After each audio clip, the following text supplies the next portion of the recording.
നമസ്കാരം.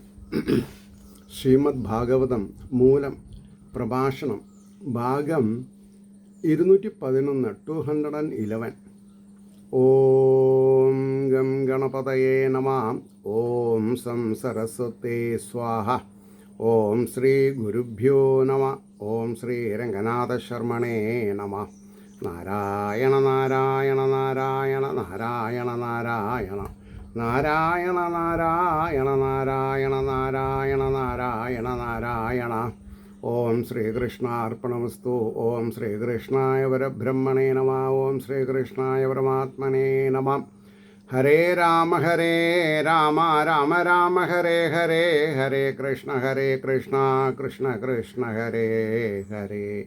ഓം ശ്രീ രുക്മിണി സത്യഭാമാ സമേത ശ്രീ ഗോപാലകൃഷ്ണസ്വാമിനേ നമഃ. ശ്രീമദ് ഭാഗവതം തൃതീയ സ്കന്ധം അധ്യായം 5 പ്രഭാഷണം മൂലം പ്രഭാഷണം ഭാഗം 211. അതിൽ തൃതീയ സ്കന്ധത്തിലെ 5-ാം അധ്യായത്തിൽ 25-ാമത്തെ ശ്ലോകമാണെന്ന് പറയേണ്ടത്. സാവാ ഏതസ്യ സംദൃഷ്ടു ശക്തി സദസദാത്മിക മായാനാമ മഹാഭാഗ യേദം നിർമ്മമേ വിഭു. സാവായേതസ്യ സംദൃഷ്ടു ശക്തി സദസദാത്മിക മായാനാമ മഹാഭാഗ യേദം നിർമ്മമേ വിഭു. ഈ ശ്ലോകത്തിൻ്റെ വാക്കാർത്ഥം പറയുമ്പോൾ നന്നായി നോക്കുന്നവനായ ഇവൻ്റെ കാര്യകാരണ സ്വരൂപമായ ആ പ്രസിദ്ധമായ ശക്തി, മായാശക്തി, മായ എന്നു പേരുള്ളതാകുന്നു. പ്രഭുവായവൻ യാതൊന്നിനെ കൊണ്ട് ഇതിനെ നിർമ്മിച്ചു. ഈശ്വരനാണ് മായയെ നിർമ്മിച്ചിട്ടുള്ളത്. അപ്പോൾ മായയിൽ നിന്ന് ബന്ധനം ഏൽക്കാണ്ട് മോക്ഷം ഏൽക്കണമെങ്കിൽ ആ മായാഭഗവതീനെ സന്തോഷിപ്പിക്കുക. അമ്മേ മഹാമായേ ജഗദംബികയെ രക്ഷിക്കണേ രക്ഷിക്കണേ രക്ഷിക്കണേ, വലയ്ക്കരുതേ വലയ്ക്കരുതേ വലയ്ക്കരുതേ എന്ന് പ്രാർത്ഥിക്കണം. പിന്നെ സർവനിയന്താവായിരിക്കുന്ന ശ്രീഹരിനെ ശ്രീഹരയേ നമ ശ്രീഹരയേ നമ ശ്രീഹരയേ നമ. എന്തതിനർത്ഥം? എൻ്റെ പാപങ്ങളെ ദുഃഖങ്ങളെ ഹരിക്കണേ ഹരിക്കണേ ഹരിക്കണേ എന്നാണ്. അപ്പോൾ ഈ 2 അക്ഷരമേ ഉള്ളൂ ഓരോ വാക്കിൽ. അതിൻ്റെ ഒരു പ്രഭാവം എന്താണെന്ന് അറിയാണ്ട് നമ്മൾക്ക് മുന്നോട്ട് പോകാൻ പറ്റില്ല. അപ്പോൾ ഇനി അതിൻ്റെ ഒരു ഭാവാർത്ഥം ശ്രദ്ധിക്കുക. ഏകനായ ഈശ്വരൻ അനേകനായി ഭവിക്കണമെന്ന് ഇച്ഛിച്ചു. പക്ഷെ നമ്മൾ പരിഭ്രമിക്കാൻ പാടില്ല, അത് മായയാണ്. നാനാത്വത്തിൽ ഏകത്വം കാണലാണ് നമ്മുടെ യുക്തി, നമ്മുടെ ശ്രദ്ധ. ഈ ഇച്ഛയെ ഈക്ഷണം എന്ന് വേദത്തിൽ പറയുന്നു. ഈക്ഷണം എന്ന് പറഞ്ഞിട്ടുണ്ടെങ്കിൽ വീക്ഷിക്കുക. ഞാൻ ആരാകണമെന്ന് ഞാൻ വീക്ഷിക്കുക, എന്നാൽ ഞാൻ അതായി. ഇതിനെ തന്നെ ദർശനം എന്നും പറയുന്നുണ്ട്. എപ്പോൾ ദർശിക്കുന്നുവോ നോക്കുന്നുവോ അപ്പോൾ ദ്രഷ്ടാവ് എന്നുള്ള പേരുണ്ടായി. അപ്പം ഞാനും നിങ്ങളും വസ്തുക്കളെ ഈക്ഷണം ചെയ്യുമ്പോൾ അത് കാണുന്ന ആൾ നമ്മളാണ്. പക്ഷേ നാം എന്ത് കാണുന്നു, ആ വസ്തുക്കൾക്ക് ഈ ആത്മാവിനെ കാണുന്ന ആളെ കാണാൻ പറ്റില്ല, നമുക്കും പറ്റില്ല. നമ്മുടെ യുക്തിക്കും ബുദ്ധിക്കും വാക്കിനും മനസ്സിനും അതീതമാണ്. എന്ന് പറഞ്ഞാൽ നമ്മുടെ വാക്കിനെയും മനസ്സിനെയും ബുദ്ധിയെയും ഇന്ദ്രിയങ്ങളെയും ഒക്കെ പ്രവർത്തിപ്പിക്കുന്നത് ഭഗവാനാണ്. പക്ഷെ നമുക്ക് ഭഗവാനെ കാണാൻ പറ്റില്ല, അനുഭവിക്കാം. അപ്പോൾ ഈശ്വരൻ്റെ ദർശനം, നോട്ടം തന്നിൽ ലയിച്ചിരിക്കുന്ന ശക്തിയെ വികസിപ്പിക്കുന്നു. ഇച്ഛാമാത്രം പ്രഭോ സൃഷ്ടി എന്നൊരു ആപ്തവാക്യമുണ്ട്. പ്രഭുവായ ഈശ്വരൻ എപ്പോൾ ഇച്ഛിച്ചുവോ അത് തന്നെയാണ് സൃഷ്ടി. അപ്പോൾ ചിലത് പൂർണ്ണമാവില്ല, ചില സൃഷ്ടികൾ, അല്ലെങ്കിൽ ചില അംഗവൈകല്യം ഉണ്ടാവണത്. അതെന്താ? ഈശ്വരൻ്റെ ദൃഷ്ടി എന്ന് പറഞ്ഞാൽ ആ വ്യക്തി ചെയ്തിട്ടുള്ള പാപപുണ്യങ്ങൾ, അതിന് അച്ഛനും അമ്മയ്ക്കും ഒന്നും പറയാനില്ല. അംഗവൈകല്യമുള്ള കുട്ടികൾ, അല്ലെങ്കിൽ ഓട്ടിസം ബാധിച്ച കുട്ടികൾ, അല്ലെങ്കിൽ ബുദ്ധി വികസിക്കാത്ത കുട്ടികൾ, ശരീരത്തിലെ പല പ്രത്യേക ഭാഗങ്ങൾ പുഷ്ടി പ്രാപിക്കാത്ത സന്ദർഭങ്ങളുണ്ടാവും. അപ്പോൾ ആദ്യം പരമഗണനീയമായിട്ടുള്ള കാര്യം, ഞാനും നിങ്ങളും ബന്ധുക്കളെന്ന് നമ്മൾ അഹങ്കരിക്കുന്നവരെല്ലാവരും ഇൻഡിപെൻഡൻ്റ് ഇൻഡൈറ്റീസ് ആണെന്ന് മനസ്സിലാക്കണം. എല്ലാവരും വ്യക്തിഗതമാണ്. അച്ഛൻ, അമ്മ, മക്കളെ, ഞങ്ങളൊക്കെ ഒന്നാണെന്ന് നമുക്ക് പറയാം. കാര്യത്തോളം വരുമ്പോൾ ആരും ഒന്നല്ല. വന്നത് നമ്മൾ വെവ്വേറെ, പോണത് നമ്മൾ വെവ്വേറെ. ഇനി ചിലപ്പോൾ വല്ല ആക്സിഡൻ്റൊക്കെ പറ്റിയിട്ട് 6-7 ആൾ ഒന്നായിട്ട് മരിച്ചു എന്ന് വരും. അതിൻ്റെ അർത്ഥം എല്ലാവർക്കും മരണസമയം ഒന്നായിരുന്നു എന്ന് മാത്രമേ വിചാരിക്കാൻ പാടുള്ളൂ. അപ്പോൾ ഈ വേദാന്തം എന്ന് പറഞ്ഞിട്ടുണ്ടെങ്കിൽ പ്രസക്തമായിട്ടുള്ള ജീവിതചര്യയ്ക്ക് ഉപയോഗിക്കുന്ന സൂക്തങ്ങൾ, ഉപദേശങ്ങൾ, അതിൽ ആകൃഷ്ടരായാൽ ദുഃഖങ്ങൾക്ക് നമ്മൾക്ക് അവധി കൊടുക്കാം. ഇപ്പോൾ നമ്മൾക്ക് ദുഃഖങ്ങൾക്ക് അവധി കൊടുക്കാൻ സാധിക്കണില്ല. കാരണം എന്താ? നമ്മൾ മായയിൽ മുഴുക ചെയ്യുന്നത്. അപ്പോൾ അതുതന്നെയാണ് സൃഷ്ടി എന്ന് പറഞ്ഞു. പ്രഭുവായ ഈശ്വരൻ എപ്പോൾ ഇച്ഛിച്ചുവോ അതുതന്നെയാണ് സൃഷ്ടി എന്നാണ് മേൽ കാണിച്ച വാക്യത്തിൻ്റെ അർത്ഥം. ഈ വിധത്തിലുണ്ടായി ഈശ്വരനിൽ ലയിച്ചിരുന്നതും ഇപ്പോൾ വികസിച്ചതുമായ ഈ ശക്തി കാരണമായും കാര്യമായും ഭവിക്കുന്നത് കൊണ്ട് സദസദ്രൂപമാകുന്നു. സദസദ്രൂപം കാരണവും കാര്യവും ഒക്കെ ഒന്ന് തന്നെയാണ്. ഇതിനെ തന്നെയാകുന്നു മായ എന്ന് പറയുന്നത്. ഇതിനെ ആകെ മൊത്തം 2 അക്ഷരത്തിൽ ഒതുക്കി മായ. ഈ മായയെ കൊണ്ട് ഈശ്വരൻ പ്രപഞ്ചത്തെ സൃഷ്ടിക്കുന്നു. അതുകൊണ്ടാണ് എന്ത് പറഞ്ഞത്? ഈ മായയെ കൊണ്ട് ഈശ്വരൻ പ്രപഞ്ചത്തെ സൃഷ്ടിക്കുന്നു. അതാണ് പ്രപഞ്ചം മിഥ്യയാണെന്ന് പറയാൻ കാരണം. ഈശ്വരൻ്റെ നിഴലാണത്. പ്രശ്നമുണ്ടോ? അപ്പോൾ ഈശ്വരൻ്റെ പ്രഭാവമാണ്. പക്ഷെ അതിൽ നമ്മൾ ആകൃഷ്ടരാകരുത്. നമ്മൾ ഈശ്വരനിൽ ആകൃഷ്ടനായാൽ മതി. അപ്പോൾ മായ നമ്മളെ ബാധിക്കില്ല. ഇനി 26-ാമത്തെ ശ്ലോകം. കാലവൃത്യാതുമായാം ഗുണമയ്യാം മദോക്ഷജ പുരുഷേണ അത്ഭുതേന വീര്യമാധത്ത വീര്യവാൻ. കാലവൃത്യാതുമായാം ഗുണമയ്യാം അധോക്ഷജാം പുരുഷേണ ആത്മഭൂതേന വീര്യമാധത്ത വീര്യവാൻ. ഇന്ദ്രിയങ്ങൾക്ക് വിഷയമല്ലാത്തവൻ അധോക്ഷജൻ. ഇപ്പോൾ ഇവിടെ ശരിക്കുള്ള അർത്ഥം കൊടുത്തു. ഇന്ദ്രിയങ്ങൾക്ക് വിഷയമല്ലാത്തവൻ ഈശ്വരൻ. അതാണ് അധോക്ഷജ എന്നുള്ള ശബ്ദത്തിൻ്റെ അർത്ഥം. അപ്പോൾ ആത്മാവിനെ കൊണ്ട് ആത്മാവിനെ മനസ്സിലാക്കാമെന്ന് പറഞ്ഞാൽ ആത്മാവ് എന്താണെന്നുള്ളത് ആദ്യം മനസ്സിലാവണം. അത് ബ്രഹ്മാണെന്ന് മനസ്സിലാക്കി കഴിഞ്ഞാൽ അഹം ബ്രഹ്മാണെന്ന് പറയാം. അതുവരെ എങ്ങനെയാണ് നമ്മൾ പറയാം? അപ്പോൾ കാലവ്യാപാരത്താൽ ഗുണസ്വരൂപിണിയായ മായയിൽ ആത്മാവിൻ്റെ അംശമായ പുരുഷനെ കൊണ്ട് വീര്യമുള്ളവനായ ഈശ്വരൻ വീര്യത്തെ ആദാനം ചെയ്തു, സമർപ്പിച്ചു. ഇനി അതിൻ്റെ ഒരു ഭാവാർത്ഥം ശ്രദ്ധിക്കാം. ഏതൊന്നിനെയും രൂപാന്തരപ്പെടുത്തുന്ന ശക്തിവിശേഷത്തിന് കാലം എന്നത്, അതായത് പുരുഷൻ്റെ ബീജം മാതൃഗർഭത്തിൽ വീഴുമ്പോൾ, സ്ത്രീഗർഭത്തിൽ വീഴുമ്പോൾ അതിൻ്റെ രൂപം എന്താണെന്ന് നമുക്ക് അറിയാം. പക്ഷേ കാലം കൊണ്ട് അതെന്തായി മാറണം? ഒരു കുട്ടിയായിട്ട് മാറണം. ഇതാണ് സത്യം. അപ്പോൾ ഏതൊന്നിനെയും രൂപാന്തരപ്പെടുത്തുന്ന ശക്തിവിശേഷത്തിന് കാലം. ഇപ്പോൾ തല നരയ്ക്കുക എന്ന് പറഞ്ഞാൽ അത് കാലത്തിൻ്റെ വീർതിയാണ്. നമുക്ക് ഇഷ്ടമാണെങ്കിലും ഇഷ്ടമല്ലെങ്കിലും അത് സംഭവിക്കും. അപ്പോൾ അതിനെപ്പറ്റി നമ്മൾ ലഹള കൂട്ടിയിട്ട് കാര്യമില്ല. അപ്പോൾ ഒരു വിത്തിനെ മണ്ണിൽ കുഴിച്ചിട്ടാൽ കുറേ നാൾ കൊണ്ട് അത് മുളയായിട്ട് മേൽപോട്ട് വരുന്നുണ്ടല്ലോ. വിത്തിൻ്റെ രൂപത്തെ മാറ്റി മുള എന്ന രൂപത്തെ അതിൽ പ്രകാശിപ്പിച്ചു. ഇതിന് കുറേ ദിവസം വേണ്ടി വന്നു.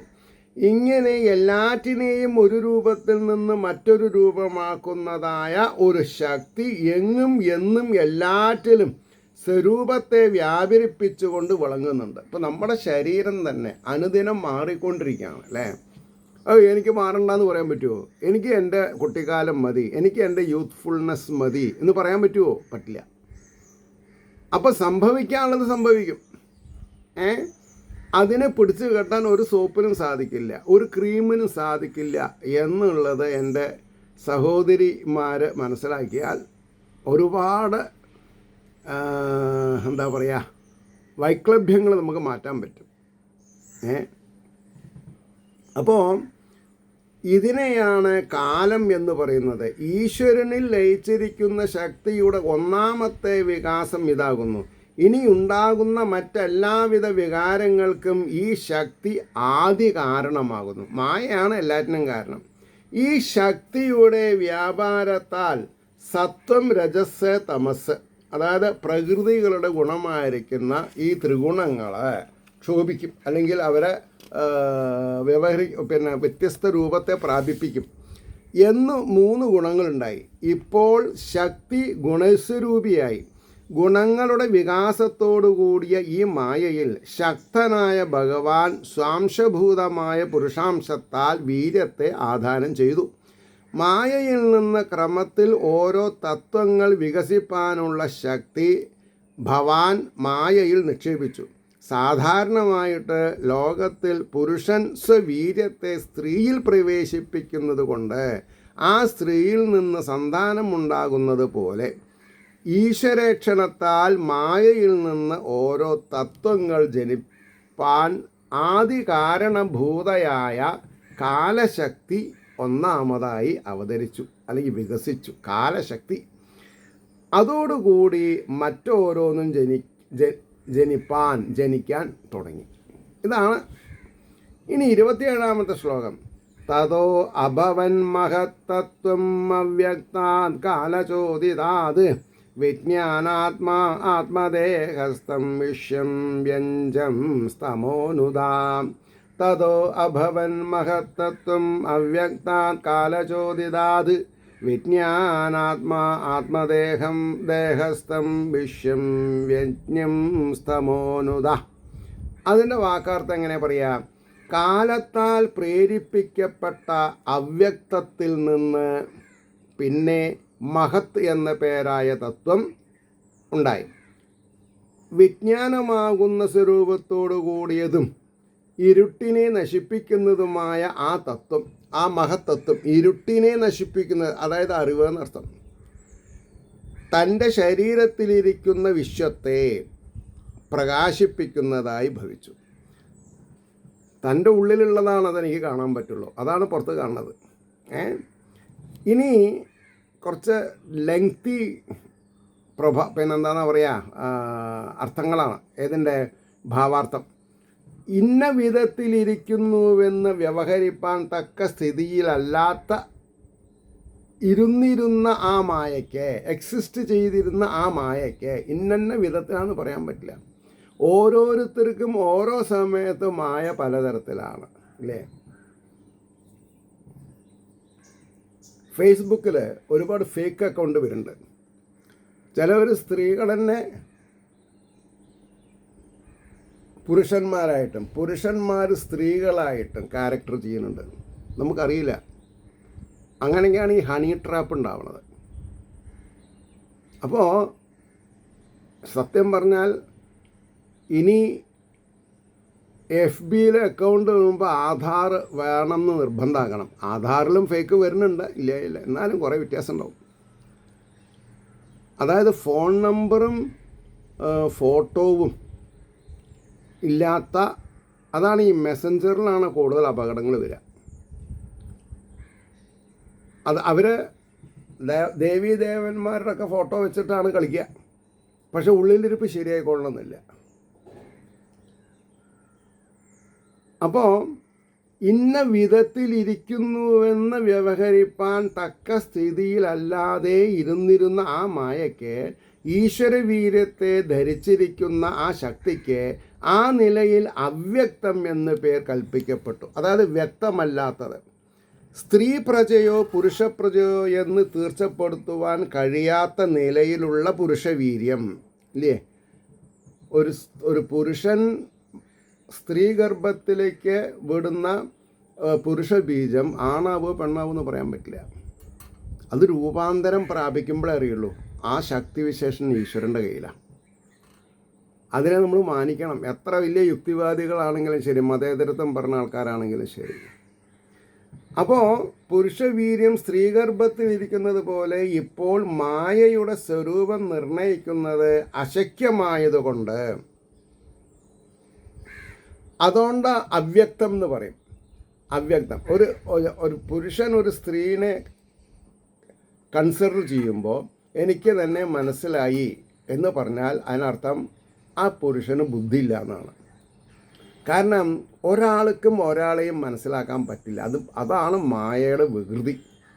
എത്രയോ സ്നേഹിച്ച് കൊല്ലുകൊണ്ടിരിക്കുന്ന ആൾക്കാർ ചിലപ്പോൾ കഴുത്ത് പൊക്കി കൊല്ലുന്നുണ്ട്. കാരണം എന്താ? മായ. എത്രയോ കഴുത്ത് പോക്കാൻ വരുന്ന ആൾക്കാരെ തൊട്ട് തലോടി ജീവിപ്പിക്കുന്നുണ്ട്. അതെന്താ കാരണം? അതും മായ. അപ്പോൾ മായയുടെ രൂപത്തിനെ കണ്ടിട്ട് നല്ലത് ചീത്തതെന്ന് പറയാൻ പറ്റില്ല. അതുകൊണ്ടാണ് നമ്മൾ ഇതൊക്കെ കുട്ടിക്കാലത്ത് പഠിക്കണം, എന്നാൽ നമ്മൾക്ക് തെറ്റുപറ്റില്ല. അപ്പോൾ അതിന് അവ്യക്തം എന്ന പേര് നിശ്ചയിച്ചു. പ്രബുദ്ധയായ കാലശക്തിയുടെ വ്യാപാരം നിമിത്തം അവ്യക്തമായ ആ ശക്തിയിൽ നിന്ന് പിന്നെ മഹത്ത് എന്ന പേർ പറയപ്പെടുന്ന രണ്ടാമത്തെ തത്വമുണ്ടായി. മഹത്തത്വം എന്ന് പല വികാരങ്ങൾക്കും ആസ്പദം ഈ തത്വമാണ്. ഇതിൻ്റെ ഉള്ളിൽ എത്രയാണ് കിടപ്പ് എന്ന് നിർണയിപ്പാൻ സാധിക്കുകയില്ല. അത്ര അധികം മഹാത്മ്യമുള്ളവരെ മഹാൻ എന്ന് പറയുന്നു, മഹിമാൻ എന്ന് പറയുന്നു. ഇതൊന്നും വായിച്ച് പഠിക്കാതെ കണ്ടാണ് നമ്മുടെ സനാതന ധർമ്മം ശരിയല്ല, മാറ്റണം എന്ന് പറയണ ആൾക്കാർ. കാരണം അവർക്ക് അത്രേ വിവരമുള്ളൂ. അവർ ഒന്നും ശ്രദ്ധിച്ച് പഠിക്കണില്ല. നമ്മളത് കേട്ട് തലയാട്ടും അപ്പക്കാള മാതിരി. അവിടെയാണ് നമ്മൾക്ക് വൈകൃതങ്ങളായിട്ടുള്ള ജീവിതശൈലിയിൽ അറിയാണ്ട് സ്ലിപ്പ് ചെയ്ത് വീണു പോകണം നമ്മൾ. അപ്പോൾ മഹാൻ എന്ന് പറയുന്നത് സാധാരണമാണല്ലോ. അതുപോലെ അനന്തവികാരങ്ങൾക്ക് ആസ്പദമായ ഈ തത്വത്തെ അനന്തവികാരങ്ങൾ, അന്തമില്ലാത്തത്, അറ്റമില്ലാത്തത് എന്ന് പറഞ്ഞു വരുന്നു. തത്വം എന്ന വാക്കിന് അതിൻ്റെ ഭാവം, നില, ബേസ് എന്നർത്ഥം. ആദിയിൽ അവ്യക്തമായിരുന്നു അത്, ഇപ്പോൾ മഹത്വത്വം എന്ന നിലയിലായി തീർന്നു. ഈ തത്വത്തിനു തന്നെ ബുദ്ധിതത്വം എന്നുകൂടി പേരുണ്ട്. അതിന് കാരണം ഈ തത്വത്തിൻ്റെ സ്വരൂപം അറിവാകുന്നു. അറിവാണ് the basic elements for everything. നല്ലതിനും ചീത്തയ്ക്കും ബോംബുണ്ടാക്കാൻ അറിയണതും അറിവാണ്. ബോംബുകളെ നിർവീര്യമാക്കാനുള്ളതും അറിവാണ്. ഒരു പ്രാവശ്യം ബോംബിട്ട് തരിപ്പണായാൽ അതിനെ പഴയ മാതിരി ആക്കാൻ നമ്മൾക്ക് വളരെയധികം ബുദ്ധിമുട്ടുണ്ട്. അപ്പോൾ നമുക്കൊരു ബുദ്ധി വേണം, ബുദ്ധിതത്വം വേണം. ഒരിക്കലും ബോംബ് ഉപയോഗിക്കില്ല. അപ്പോൾ ബോംബ് ഉപയോഗിക്കില്ല എന്ന് പറയണമെന്നുണ്ടെങ്കിൽ ഒരിക്കലും നമ്മൾ മറ്റുള്ളവരെ നിസ്സാരാക്കി കണക്കാക്കാനും പാടില്ല. ആരും ആരെയും ആക്രമിക്കില്ല എന്നുള്ളൊരു ബോധം വേണം. ആ ഒരു ബോധം വേണമെങ്കിൽ വസുദേവ കുടുംബകം, ജീവനുള്ളവരൊക്കെ ഒന്നാണ് എന്നുള്ളൊരു ബോധം വേണം. അപ്പോഴേക്കും അവിടെ രാഷ്ട്രീയം കളിക്കും ആൾക്കാർ. അപ്പോൾ വിജ്ഞാനമാണിതിൻ്റെ സ്വരൂപം, വിശേഷപ്പെട്ട ജ്ഞാനമാണിതിൻ്റെ സ്വരൂപം. അറിവ് എന്നത് പ്രകാശസ്വരൂപമാകുന്നു. അറിവ്, പ്രകാശം എന്ന വാക്കുകൾ രണ്ടായിരുന്നാലും വസ്തു ഒന്ന് തന്നെ. അറിവ് എന്നും പ്രകാശം എന്നും രണ്ട് വാക്കുകളാണെങ്കിലും സത്യത്തിൽ അതിൻ്റെ ഗുണം എന്താ? ഒന്നാണ്, വെളിച്ചം തരിക എന്നുള്ളതാണ്. അപ്പോൾ അറിവും പ്രകാശവും മഹത്തത്വ സ്വരൂപം. ഇരുട്ട് എന്നും അറിവില്ലായ്മയെന്നും പറയപ്പെടുന്ന സത്യമായ വസ്തുവിനെ മറയ്ക്കുന്ന ഒരു ശക്തിവിശേഷമാണ് ഇരുട്ട് എന്നും അറിവില്ലായ്മ, അജ്ഞാനം എന്നും പറയുന്നത് ഒരു ശക്തിവിശേഷമാണ്. ആ ശക്തിയെ എന്ത് ചെയ്യണം? അറിവാകുന്ന ശക്തി കൊണ്ട്, വെളിച്ചമാകുന്ന പ്രകാശം കൊണ്ട് ഇല്ലായ്മ ചെയ്യാൻ സാധിക്കണം. മഹത്വത്വം എന്നത് തന്നിലിരിക്കുന്ന ലോകത്തെ പ്രകാശിപ്പിക്കുന്നതിന് ശക്തിയുള്ളതാകുന്നു. നോക്കൂ, മഹത്വത്വം എന്നത് തന്നിൽ ഇരിക്കുന്ന ലോകത്തെ, അതിന് വ്യത്യാസമുണ്ട്. ഓരോരുത്തരുടെയും ഇൻ്റലിജൻസ് മാറാനുള്ള കാരണം എന്താ? അവരവരുടെ പാപപുണ്യങ്ങളാണ്. പുണ്യം വർദ്ധിച്ചവന് ഇൻ്റലിജൻസ് കൂടും, പാപം കൂടിയവന് ഇൻ്റലിജൻസ് കമ്മിയാവും. അപ്പോൾ തന്നിൽ ഇരിക്കുന്നതിനെ പ്രകാശിക്കാൻ ശക്തി ഉള്ളൂ. അപ്പോൾ കൃഷ്ണൻ്റെ ഉള്ളിലുള്ളത് കംസൻ്റെ ഉള്ളിലുള്ളതും വ്യത്യാസമുണ്ട്. ഭക്തന്മാരുടെ ഉള്ളിൽ കൃഷ്ണ ഭക്തി ഉണ്ടെങ്കിലും ആ ഭക്തിയുടെ സ്ഥിതിഗതികൾക്ക് അനുസരിച്ച്, അതിൻ്റെ ഗ്രാവിറ്റിക്ക് അനുസരിച്ച് അവർക്ക് ലോകത്തെ മനസ്സിലാക്കാൻ കഴിവ് വ്യത്യാസം വരും. അപ്പോൾ ഇതൊരു യൂണിഫോം അല്ല, അത് ഈ ശക്തിവിശേഷം. അപ്പോൾ ലോകത്തെ മറച്ചിരിക്കുന്ന അന്ധകാരത്തെ ഈ മഹത്വത്വമാകുന്ന പ്രകാശം നീക്കിക്കളഞ്ഞു. അതിനാൽ അതിനെ തമോനുത്ത്, അന്ധകാരത്തെ നശിപ്പിക്കുന്ന തത്വം എന്ന വിശേഷണം യോജിച്ചിരിക്കുന്നു. അപ്പോൾ അലർട്ടായിട്ടിരിക്കുക, സജ്ജന സേവ ചെയ്യുക. അപ്പോൾ എന്താ ഉണ്ടാവുക? അന്ധകാരത്തെ നശിപ്പിക്കുന്നത്. നേരെ മറിച്ച് ദുഷ്ടന്മാരായിട്ടാണ് ചേർച്ച എന്ന് വിചാരിക്കുക. അവർക്ക് എന്തേ സാധിക്കുള്ളൂ? അന്ധകാരത്തെ വളർത്താനേ സാധിക്കുള്ളൂ. അപ്പോൾ അന്ധകാരത്തെ വളർത്തുന്ന ശിക്ഷണം വേണോ, അന്ധകാരത്തെ നശിപ്പിക്കുന്ന ശിക്ഷണം വേണോ? ഇതാണ് ഭാഗവതം പ്രതിപാദിക്കുന്നത്. ഇനി അടുത്ത ശ്ലോകം 28. സ അഭി അംശഗുണകാലാത്മ സ അഭി അംശഗുണകാലാത്മാ. വളരെ രസമാണ് ആ ശ്ലോകം അല്ലേ? അതാണ് സ അഭി അംശഗുണകാലാത്മ ഭഗവത് ദൃഷ്ടിഗോചര ആത്മാനം വൃഗരോധാത്മാ വിശ്വസ്യാസ്യാസി സൃക്ഷയാം. സ അഭി അംശഗുണകാലാത്മാ ഭഗവത് ദൃഷ്ടിഗോചര ആത്മാനം വൃഗരോധാത്മാ വിശ്വസ്യാസ്യസി സൃക്ഷയാം. അതിൻ്റെ ഭാവാർത്ഥം വരുന്നത്, അതും അംശഗുണങ്ങൾ കാലം എന്നിവയോട് ചേർന്നിരിക്കുന്ന സ്വരൂപത്തോടു കൂടിയതായിട്ട് ഈ ലോകത്തിന് ഭൂതമായിട്ട് ഭഗവാന്റെ ദൃഷ്ടിക്ക് വിഷയമായിട്ട് സൃഷ്ടി താല്പര്യം നിമിത്തം ആത്മാവിനെ വികാരപ്പെടുത്തി. ഇനി അതിൻ്റെ ഭാവാർത്ഥം ശ്രദ്ധിക്കുക. ഈ മഹത്തത്വത്തിൽ ഈശ്വരാംശമായ ജ്ഞാനമുണ്ട്. അപ്പോൾ ഈ അറിവ് ഈശ്വരാംശമാണ്. എൻജിനീയറുടേതാണെങ്കിലും ശരി, ഡോക്ടറുടെ ആണെങ്കിലും ശരി, വൈദ്യൻ്റെതാണെങ്കിലും ശരി, ഡ്രൈവറുടേതാണെങ്കിലും ശരി, കണ്ടക്ടറുടേതാണെങ്കിലും ശരി, സാധാരണക്കാരൻ്റെ ആണെങ്കിലും ശരി, വിവരം ഈശ്വരാംശമാണ്. അപ്പോൾ വിവരമുള്ളവരേനൊക്കെ നമ്മൾ വണങ്ങണം. അത് ജാതി നോക്കിയിട്ടോ മതം നോക്കിയിട്ടോ ആവരുത്, വയസ്സ് നോക്കിയിട്ടും ആവരുത്, സ്ത്രീ പുരുഷ വ്യത്യാസം ഉണ്ടാവാൻ പാടില്ല. ഈ ജ്ഞാനരൂപത്തെ ചിതാഭാസനെന്നു പേർ.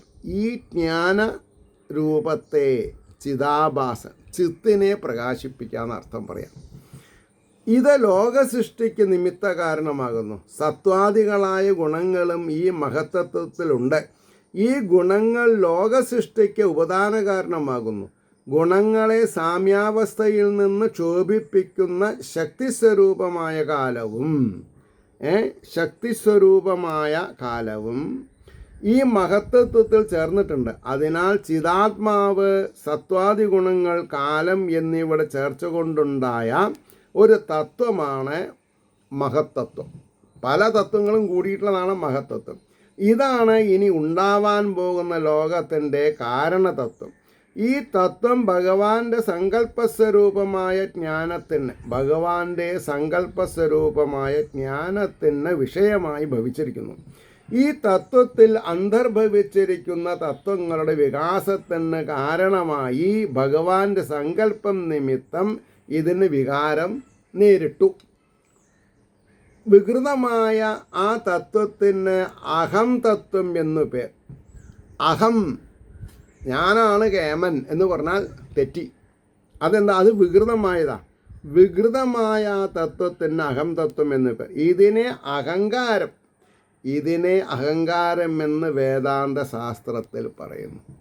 ഞാൻ ആര് പറഞ്ഞാലും കേൾക്കില്ല, അത് പറഞ്ഞാൽ എന്താ അർത്ഥം? അഹങ്കാരിയാണെന്ന് അർത്ഥം. അത് അങ്ങനെ വരരുത്. ഈശ്വരൻ ലോകത്തെ സൃഷ്ടിപ്പാൻ ഇച്ഛിച്ചിരിക്കുന്നുവെന്ന് ഈ തത്വങ്ങളുടെ വികാസങ്ങളിൽ നിന്ന് അനുമാനിക്കാവുന്നതിനാൽ അനുമാനിക്കാൻ സാധിക്കണം. ലക്ഷണശാസ്ത്രമാണ് അവിടെ, അനുമാനിക്കാൻ. അതിനാണ് ബുദ്ധിവൈഭവം വേണ്ടത്. അപ്പോൾ തത്വങ്ങളുടെ ഉൽപ്പത്തിക്ക് ഈശ്വരൻ്റെ സങ്കല്പം കാരണമെന്ന്, അപ്പോൾ അനുമാനിക്കുന്നതിനാൽ തത്വങ്ങളുടെ ഉൽപ്പത്തിക്ക് ഈശ്വരൻ്റെ സങ്കല്പം കാരണം എന്നും ഉറപ്പിച്ചിരിക്കുന്നു. ഒരു കുടുംബത്തിലുള്ള ആൾ ഒരു ഈശ്വരനെ ഭജിക്കുമ്പോൾ അവരുടെ ഉള്ളിലുള്ള ആഗ്രഹങ്ങൾ പലതും വ്യത്യസ്തമായിരിക്കും. അതുകൊണ്ട് അവരുടെ ജീവിത രീതിക്ക് വ്യത്യാസം ഉണ്ടാവണം. വ്യത്യസ്തമായ സമ്പ്രദായത്തിലുള്ള ആഹാര നിയമങ്ങൾ. അപ്പോൾ ഇത് വലിയൊരു സബ്ജക്റ്റാണ്. വളരെ കട്ടിയുള്ള സബ്ജക്റ്റ്, അല്ലാതെ പറഞ്ഞാൽ സമ്മതിക്കില്ല. അപ്പോൾ 29 നോക്കിക്കോളൂ. മഹത്തത്വാദികുർവാണാത് അഹം തത്വം വ്യജായത കാര്യകാരണകർത്താത്മാ ഭൂതേന്ദ്രിയമനോമയാം. മഹത്തത്വാദികുർവാണാത് അഹം തത്വം വ്യജായത കാര്യകാരണകർത്താത്മാ ഭൂതേന്ദ്രിയമനോമയാം. വികാരത്തെ പ്രാപിച്ചിരിക്കുന്ന മഹത്തത്വത്തിൽ നിന്ന് അഹം എന്നു പേരായ തത്വം വിശേഷമായി ജനിച്ചു. കാര്യം, കാരണം, കർത്താവ് എന്നിവയുടെ സ്വരൂപമായിരിക്കുന്നു ഭൂതങ്ങൾ, ഇന്ദ്രിയങ്ങൾ, മനസ്സ് എന്നിവയും ഇതിൻ്റെ രൂപം തന്നെ. അത് കുറച്ച് സങ്കീർണമായിട്ടുള്ള കാര്യമാണ്. ഇനി അതിൻ്റെ ഭാവാർത്ഥം ശ്രദ്ധിക്കാം.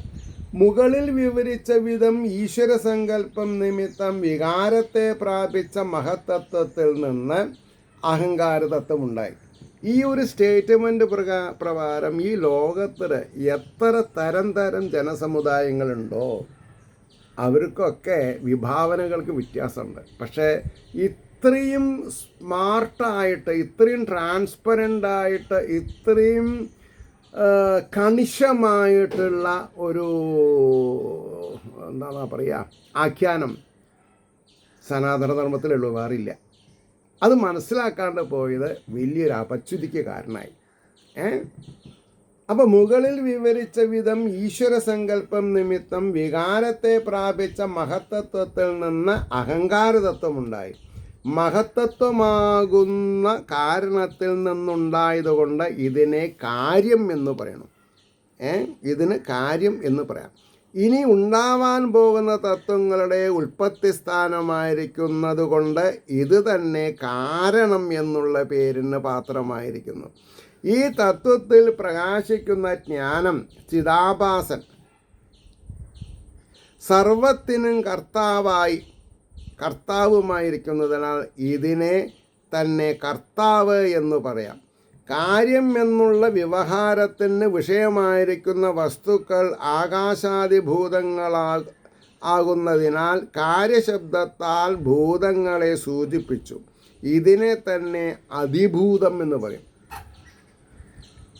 അതിഭൂതം എന്ന ശബ്ദത്താൽ ഇനിമേൽ പല സ്ഥലത്തും പറയും. കാരണമെന്ന ശബ്ദത്താൽ ഇന്ദ്രിയങ്ങളെ സൂചിപ്പിച്ചിരിക്കുന്നു. ഇതിന് ആധ്യാത്മം എന്ന് ഇനിമേൽ വിവരിക്കുന്നതാണ്. മനസ്സ് എന്നത് ഇന്ദ്രിയങ്ങളിൽ അധിവസിക്കുന്ന ദേവന്മാരെ സൂചിപ്പിക്കുന്നു. മനസ്സ് എന്നത് ഇന്ദ്രിയങ്ങളിൽ അധിവസിക്കുന്ന ദേവന്മാരെ സൂചിപ്പിക്കുന്നു. ആകയാൽ ഈ മഹത്തത്വം ഭൂതങ്ങളുടെയും ഇന്ദ്രിയങ്ങളുടെയും ദേവന്മാരുടെയും ഒരു സംഘമാകുന്നു. അതിഭൂതം, അധ്യാത്മം, അതിദൈവം എന്ന 3 നാമധേയങ്ങളും അതിന് കാരണമായ 3 വിധിവികാരങ്ങളും ഈ വിധം ഉണ്ടായി എന്ന് പറഞ്ഞിട്ടാണത്. 30ാമത്തെ ശ്ലോകം നമുക്ക് നാളെ പറയാം. കാരണം വളരെ 3-4 ശ്ലോകങ്ങളെ പറയാൻ സാധിക്കുന്നുള്ളൂ. അതായത് 1, 2, 3, 4, 5 പറഞ്ഞു, അത്രയേ ഉള്ളൂ. സബ്ജക്റ്റ് അങ്ങനത്തെയാണ്. പറഞ്ഞ പക്ഷേ it is not so easy. പക്ഷേ ഇത് പഠിച്ചാലത്തെ ഗുണം എന്താ എന്ന് ചോദിക്കുകയാണെങ്കിൽ നമ്മൾ അപകടങ്ങളിൽ പോയി പെടില്ല. ഇന്ന് എല്ലാവരും അപകടങ്ങളിലാണ്. അതുകൊണ്ട് പറഞ്ഞു എന്ന് മാത്രം. ഏവർക്കും ശ്രീഹരിയുടെ അനുഗ്രഹാശിസ്സുകൾ നിർലോഭമുണ്ടാവട്ടെ എന്ന് ആശംസിക്കുന്നതോടൊപ്പം ലോകാ സമസ്ത സുഖിനോ ഭവന്തു ആയിരിക്കട്ടെ നമ്മുടെ പ്രാർത്ഥന എന്ന് ഓർമ്മിപ്പിച്ചുകൊണ്ട് വാക്കുകൾ ഉപസംഹരിക്കുന്നു. നാളെ കാണാം. നമസ്കാരം.